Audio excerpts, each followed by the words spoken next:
कितने भी इंटेलिजेंट हो, कितने भी कैपेबल हो, अगर आप दलित हो, आपको दबाया जा सकता है, आपको कुचला जा सकता है, आपको फेंका जा सकता है, और ये हमारे लिए एक्सेप्टेबल नहीं है। तो मेरा मैसेज है as LOP to prime minister of India, to chief minister of Haryana, आपने इन दो बेटियों को जो कमिटमेंट दिया है इसको आप पूरा कीजिए, और जो इनका फ्यूनरल है, पापा का फ्यूनरल है, उसको होने दीजिए, और ये तमाशा अब बंद करिए। এক অন্য ভারত না, বাংলায় বসে এ রাজটা ঠিক এতটা বুঝতে পারবেন না।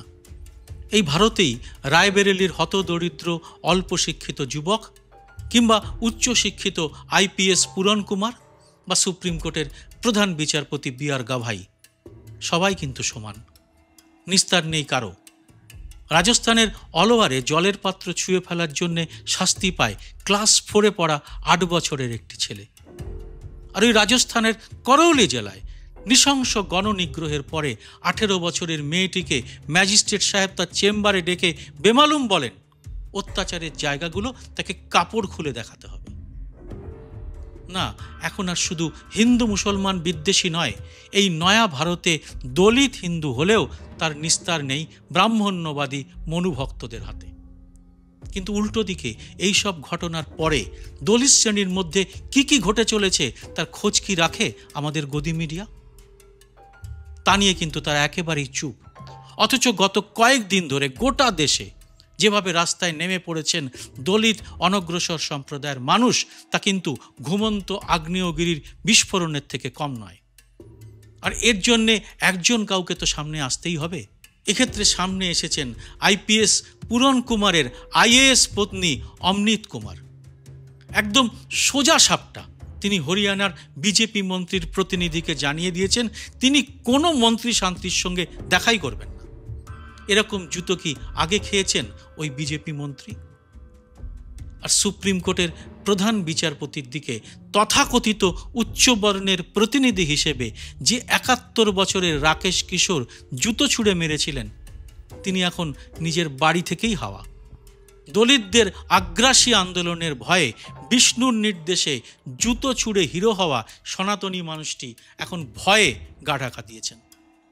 আজকের এই এপিসোডে দেশ জুড়ে চলা দলিত অনগ্রসর নিগ্রহের রাজনৈতিক পরিণাম কি হতে চলেছে আর কিভাবে জেগে উঠেছে দলিত সমাজ, তা নিয়েই বিশ্লেষণ করব।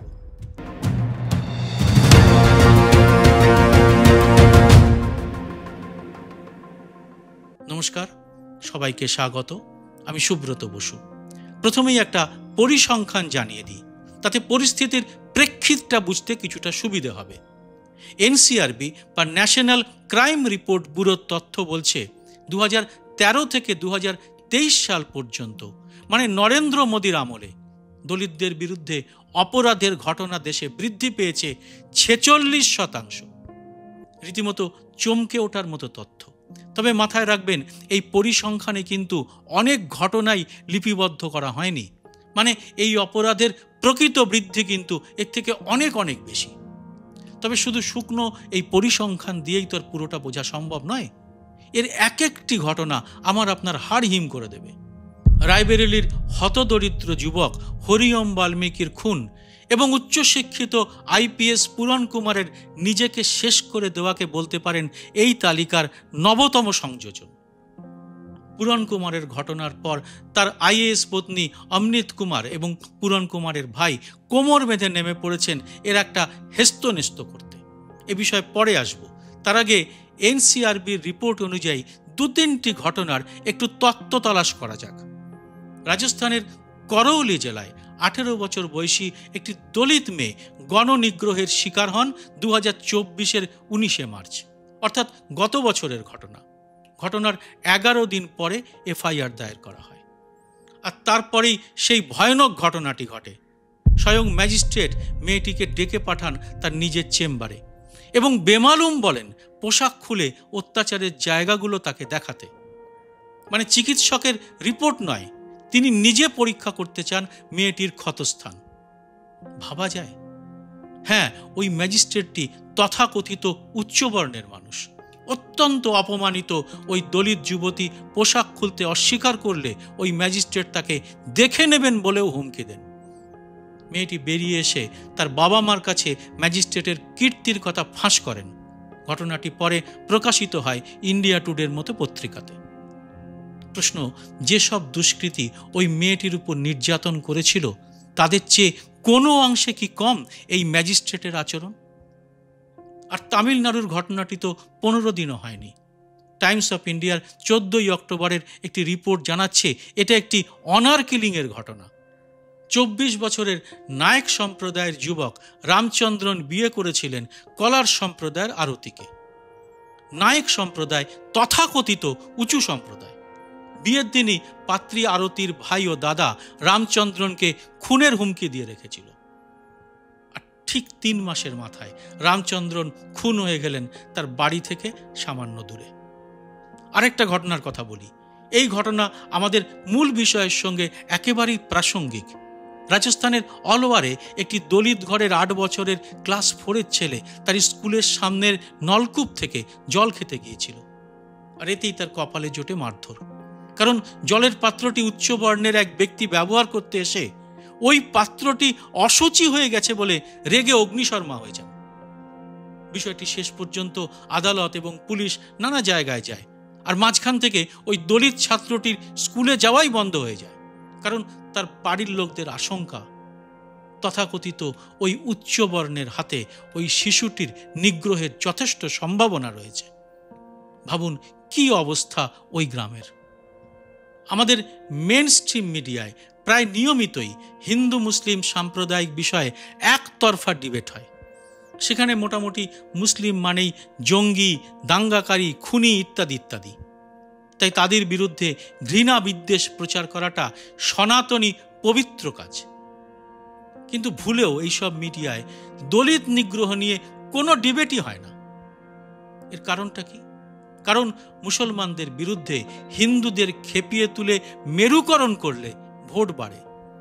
কিন্তু জাতি বিদ্বেষ বা দলিত নিগ্রহের ঘটনা সামনে এলে তাতে ভোট বাক্সের ক্ষতি হয়ে যেতে পারে। তাই মুখে এই মনুবাদীরা সবাই দলিত প্রেমী। হিন্দু মুসলিম সাম্প্রদায়িক টেনশন বা দাঙ্গা নিয়ে যত সহজে মুখ খোলেন এই রাজনীতির সঙ্গে জড়িত দল এবং তার মুখপাত্ররা, তার 1% শুনতে পাবেন না দলিত নিগ্রহ বা জাতি বিদ্বেষ নিয়ে।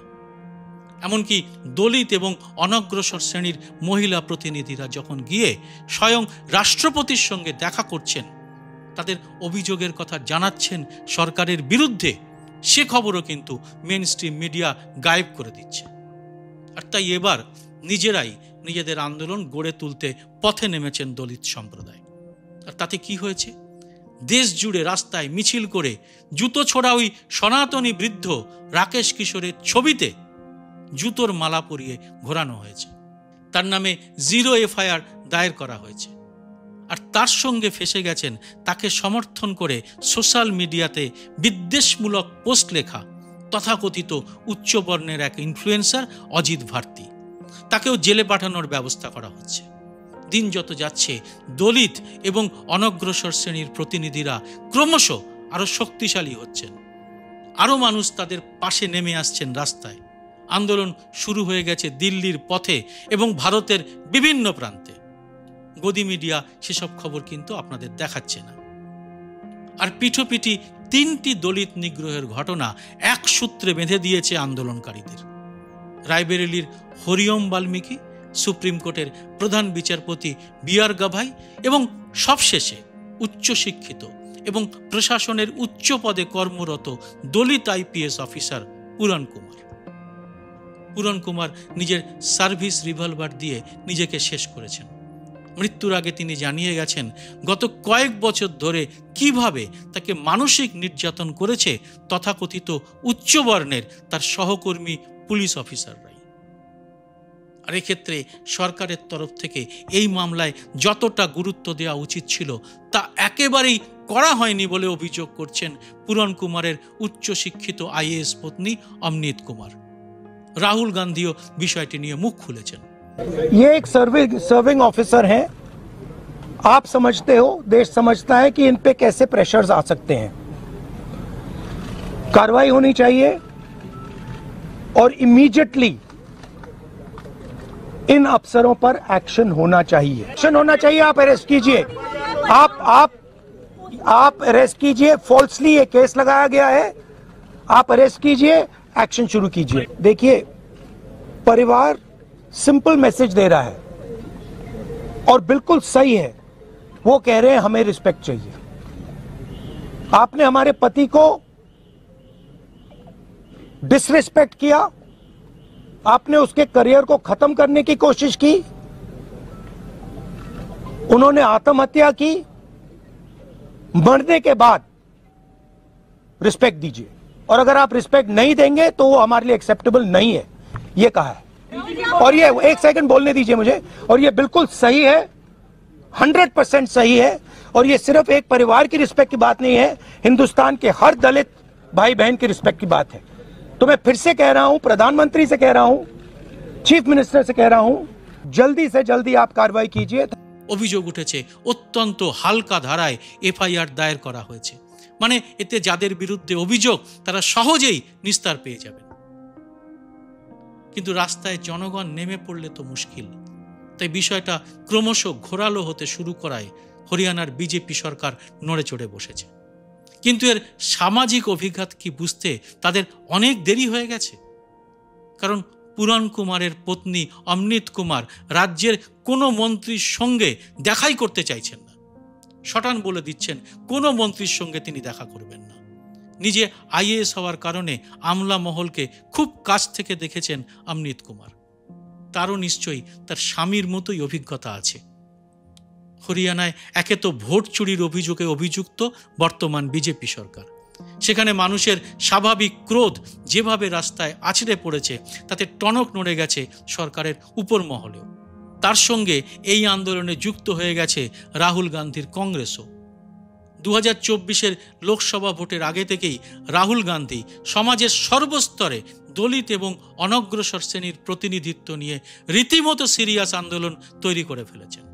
তেলেঙ্গানায় জাতি গণনা এবং জাতির প্রতিনিধিত্ব নিয়ে কংগ্রেস যে সমীক্ষা করেছে ও তার প্রয়োগ করেছে তা এখন কংগ্রেসের ম্যানিফেস্টোতে একেবারে প্রথম সারিতে চলে এসেছে।